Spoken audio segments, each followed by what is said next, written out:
Bienvenidos a Senderos a las Nubes, la casa de la montaña. El 8 de junio de 1924, Irvine y Mallory fueron vistos por última vez, ascendiendo hacia la cumbre del Everest. Han pasado ya 100 años y todavía hoy nos sigue fascinando su escalada. Este es el tercer capítulo de nuestro vídeo sobre la última ascensión de Irvine y Mallory, en el que comenzaremos a hablaros de la expedición de 1924 e intentaremos mostraros por qué, un siglo después, estos personajes siguen cautivándonos. Senderos a las nubes, ven con nosotros al cielo, recorreremos juntos montañas, haz realidad tus sueños.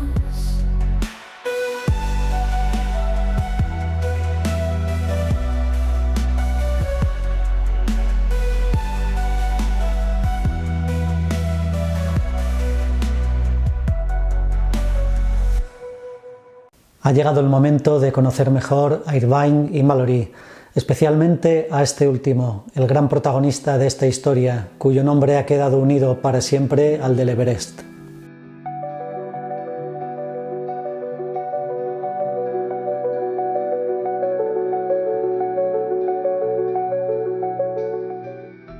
George Mallory nació en Moberly, una pequeña localidad en el norte de Inglaterra, en 1886. Era hijo de Herbert, un reverendo anglicano, y Annie, una mujer poco convencional para aquella época, un espíritu libre que educó a sus hijos de una forma mucho más liberal de lo que entonces se estilaba. Sus padres provenían de familias de clase media alta y tenían gustos caros, vivían por encima de sus posibilidades y en varias ocasiones fueron perseguidos por sus deudas. A los 14 años, Mallory gana una beca de matemáticas e ingresa en el Winchester College. Es en este centro donde un profesor, Graham Irving, le introduce en la escalada. En 1904, cuando Mallory tiene 18 años, le lleva por primera vez a los Alpes, donde asciende en verano el Mont Blanc y el Monte Rosa, entre otras cumbres. En 1905 aprueba el examen de ingreso en la Universidad de Cambridge e inicia estudios de historia en el Magdalen College. Estos años en Cambridge marcarían la vida de Mallory. Se unió a la Sociedad Fabiana, una agrupación izquierdista, y frecuentó a los miembros del grupo de Bloomsbury, un círculo de brillantes escritores, artistas e intelectuales, cuyos miembros más conocidos son la escritora Virginia Woolf y el economista John Maynard Keynes, posiblemente el economista más influyente de todo el siglo XX. Los valores de estos grupos y sus intereses intelectuales acompañarían a Mallory durante toda su vida. En la Universidad de Cambridge en aquella época eran frecuentes las relaciones homosexuales y Mallory, un hombre que todos los testimonios de la época coinciden en calificar como muy guapo, no tardó en llamar la atención. En aquel ambiente de libertad y experimentación, de ruptura de las reglas tradicionales, Mallory tuvo varios devaneos homosexuales, aunque solamente se le conoce un encuentro sexual con otro hombre, una experiencia que no le resultó nada satisfactoria y manifestó no tener ninguna intención de repetir. En 1909 conoce a una figura clave en su vida, Geoffrey Winthrop Young, quien le invitaría a las reuniones de escalada que organizaba en Gales y a las que Mallory acudiría frecuentemente. Algunas personas creían que eran amantes, ya que Young era bisexual y mantenía un matrimonio abierto. Seguramente existió una atracción mutua, pero muy posiblemente Young fue para Mallory un mentor y un confidente, un buen amigo y no un amante.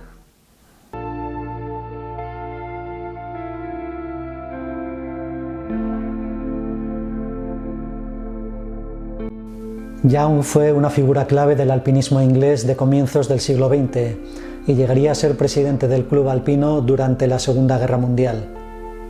En 1910 comienza a dar clases en Charterhouse, en la localidad de Godalming. Toda su vida tuvo una gran pasión por la enseñanza, aunque con métodos muy diferentes a los que se utilizaban entonces en Inglaterra, una educación basada en una fuerte disciplina, castigo físico, exámenes y deporte. En 1913 conoce a Ruth, la hija de un arquitecto muy acaudalado. Ruth era una joven muy atractiva y culta, y compartía con él su interés por el arte y la literatura. En 1914 contrajeron matrimonio. El padre de Mallory ofició la boda y Winthrop Young fue el padrino. Entre 1915 y 1920 tuvieron 3 hijos, 2 niñas y un niño. En 1914 estalló la Primera Guerra Mundial.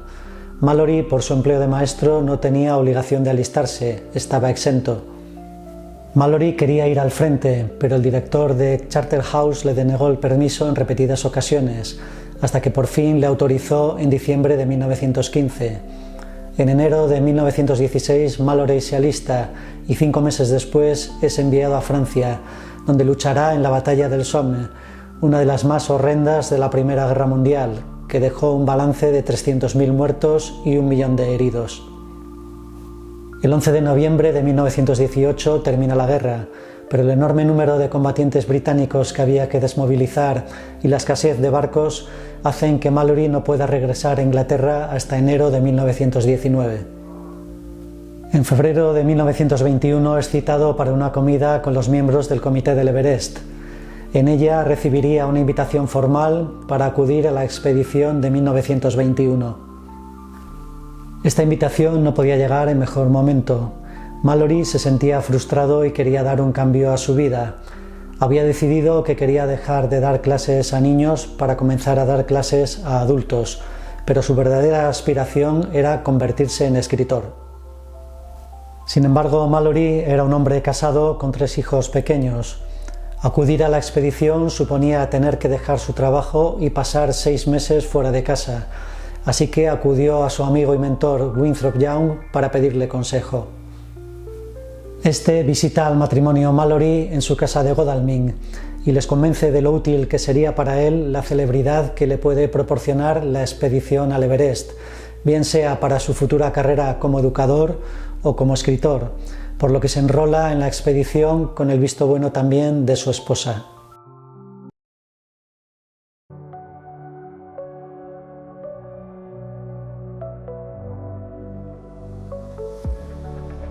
Andrew Irvine, familiarmente conocido como Sandy, nació en Birkenhead en 1902 y era hijo de un acaudalado hombre de negocios.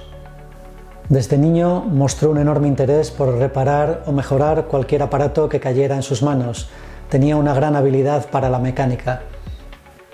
Por ello no es de extrañar que ingresase en el Merton College de la Universidad de Oxford para estudiar ingeniería. Irvine tenía una constitución física muy fuerte y fue remero del equipo de Oxford en las famosas regatas Oxford-Cambridge de los años 1922 y 1923. La incorporación de Irvine en el equipo del Everest de 1924 fue una sorpresa, ya que apenas tenía experiencia en la montaña. Noel Odell, geólogo y escalador en la expedición de 1924, recomendó su inclusión por su fortaleza física y su buen carácter. Irvine estaba entusiasmado y puso toda su energía y capacidad para ser seleccionado. Finalmente, el 24 de octubre de 1923, recibió la invitación formal para unirse a la expedición. Cuando desapareció en el Everest tenía solamente 22 años y un brillante futuro por delante. Seguramente nunca fue del todo consciente del peligro que entrañaba la escalada.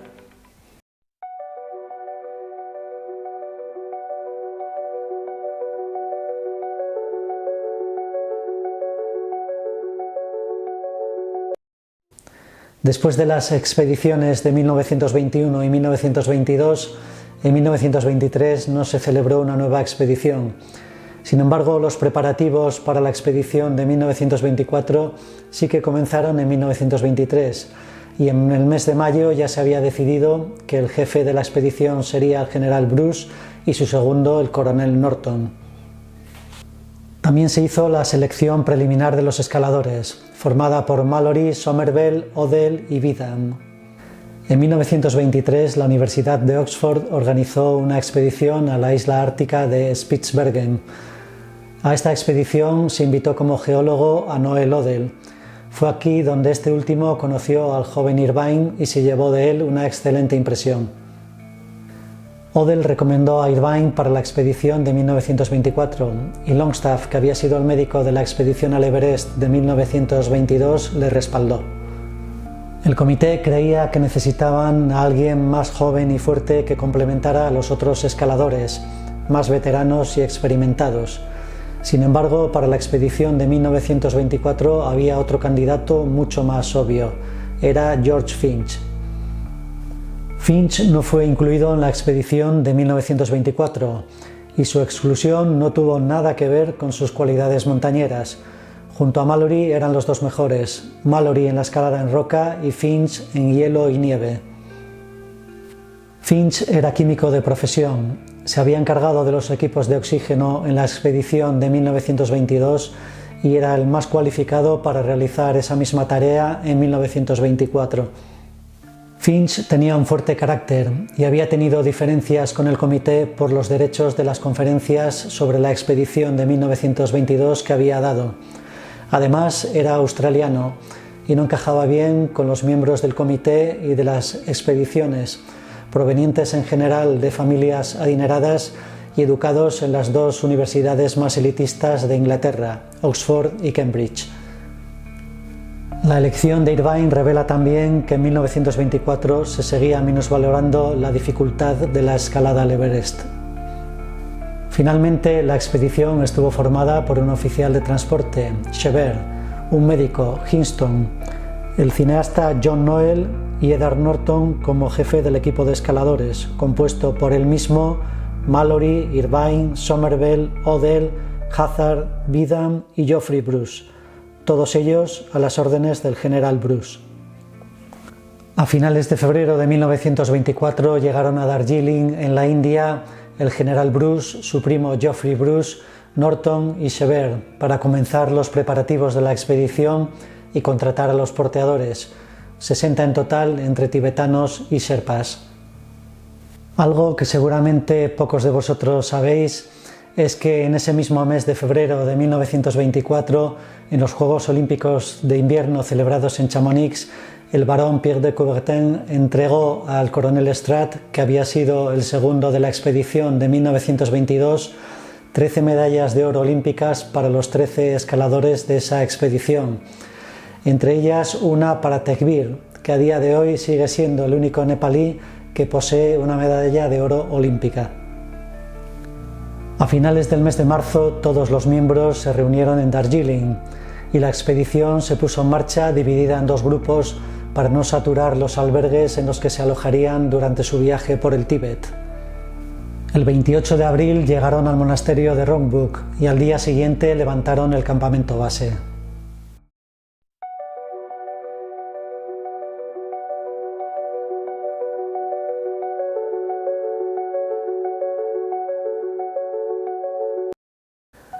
Cuando vemos imágenes de las expediciones británicas al Everest de los años 20, solo podemos sentir admiración por aquellos pioneros que se enfrentaban a lo desconocido con una vestimenta y un calzado deficientes, con unos equipos de oxígeno pesadísimos que se averiaban continuamente, y todo ello más de 25 años antes de que por primera vez fuera escalada una montaña de más de 8.000 metros. ¿Realmente tenían alguna posibilidad de alcanzar la cumbre del Everest o eran unos inconscientes que perseguían algo inalcanzable? Sorprendentemente, en estas expediciones de los años 20 no hubo uniformidad en la vestimenta. Cada escalador elegía personalmente la ropa que llevaría. Lo que sí se facilitó a los expedicionarios fueron guantes, cascos de piel para la cabeza y calcetines. La primera lección que aprendieron en 1921 fue que en el Everest el mayor problema no es el frío. Lo peor era el viento terrible que suele azotar la cara norte. Por ello, en 1922 y 1924 pusieron especial énfasis en llevar ropa cortaviento.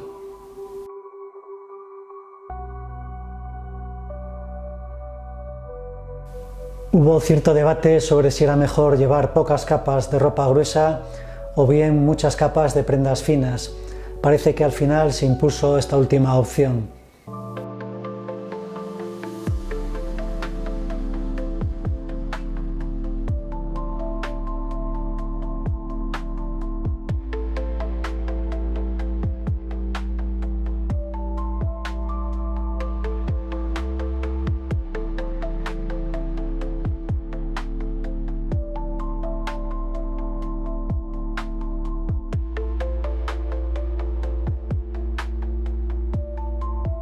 Solían utilizar también una especie de vendaje de lana de cachemira que les cubría desde el tobillo hasta la rodilla, para evitar que por cualquier resquicio el viento pudiera colarse por la parte inferior del pantalón.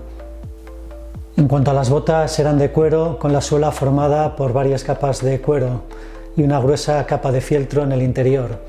La suela era claveteada. El aislamiento provenía tanto más que de la bota de las numerosas capas de calcetines que solían llevar.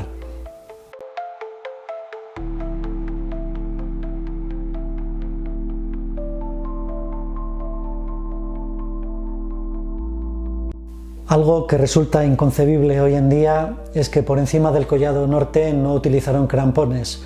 Los emplearon solamente para la escalada desde el campo base avanzado hasta el collado. En el año 2013, la Universidad de Lancaster inició un proyecto para fabricar una réplica de la ropa que Mallory vistió en su última escalada.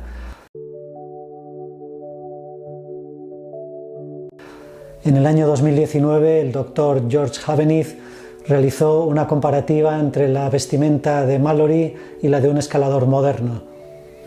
Para medir el aislamiento térmico de la ropa se utiliza una unidad llamada CLO. Cuanto mayor es su valor, más aislamiento proporcionará la prenda. En la comparativa, la ropa moderna obtuvo un valor de 5,3 CLO y la ropa de Mallory un valor de 3. En la comparativa con viento, los valores fueron 3,8 y 1,9 respectivamente. Por tanto, la ropa que vestía Mallory era entre un 40 y un 50% menos aislante que la ropa que visten los escaladores modernos. Sin embargo, la conclusión a la que llegó el Dr. Havenith es que con poco viento la ropa de Mallory era suficientemente aislante y no habría sido un problema para llegar a la cumbre del Everest. Siempre, insisto, en condiciones de poco viento y si no hubiera tenido que afrontar un bivac.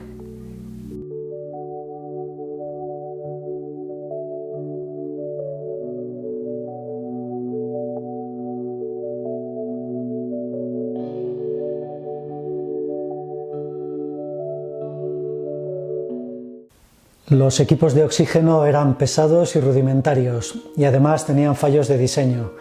Irvine pasó buena parte de su tiempo en los campamentos a lo largo de la marcha de aproximación por el Tíbet, reparando los aparatos e incluso los rediseñó para mejorarlos. En principio, los equipos iban a ser similares a los de 1922, pero Somervell los puso a prueba en una escalada de entrenamiento en el Eiger y recomendó modificarlos para emplear 3 botellas en vez de las 4 de los aparatos utilizados en 1922. Cada botella contenía 535 litros de oxígeno almacenado a una presión de 120 atmósferas. El regulador permitía solamente 2 flujos de 1,5 y 2,3 litros por minuto. El set completo con las 3 botellas pesaba 15 kilos. Irvine modificó los aparatos. En el diseño original los cilindros se colocaban boca arriba y él los situó boca abajo. Además cambió de lugar el manómetro y el regulador y consiguió reducir el peso desde los 15 kilos originales hasta los 12,7 kilos. En comparación, los escaladores modernos utilizan botellas fabricadas con aleaciones de titanio que pesan en torno a 3,5 kilos. Tienen un regulador que permite variar el flujo de cuarto en cuarto de litro y una duración en torno a las 6 horas a un flujo de 2 litros por minuto. Además, en los años 20 apenas se conocía la fisiología de la escalada en altura. La dieta no era adecuada, no tenían partes meteorológicos, no había medios de comunicación entre los campamentos. Sin embargo, debemos tener en cuenta otros factores. Como vimos en el primer capítulo, la escalada del Everest no era solamente una cuestión deportiva. Para los británicos era una cuestión de orgullo y prestigio nacional. La mayoría de los integrantes de las expediciones había combatido en la Primera Guerra Mundial. De hecho, fue algo que se tuvo muy en cuenta por el Comité del Everest a la hora de seleccionarlos. En la Primera Guerra, los soldados padecieron condiciones horribles en la lucha en las trincheras. Por lo tanto, eran hombres curtidos, con un alto sentido del deber y muy sacrificados.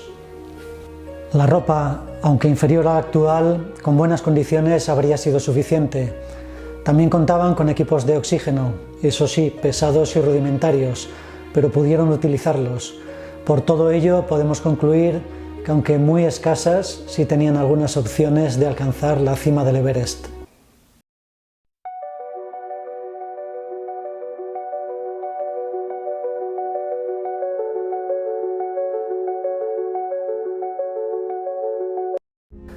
Vamos a repasar los dos primeros intentos de la expedición de 1924. Al igual que en el primer intento de 1922, no emplearon oxígeno.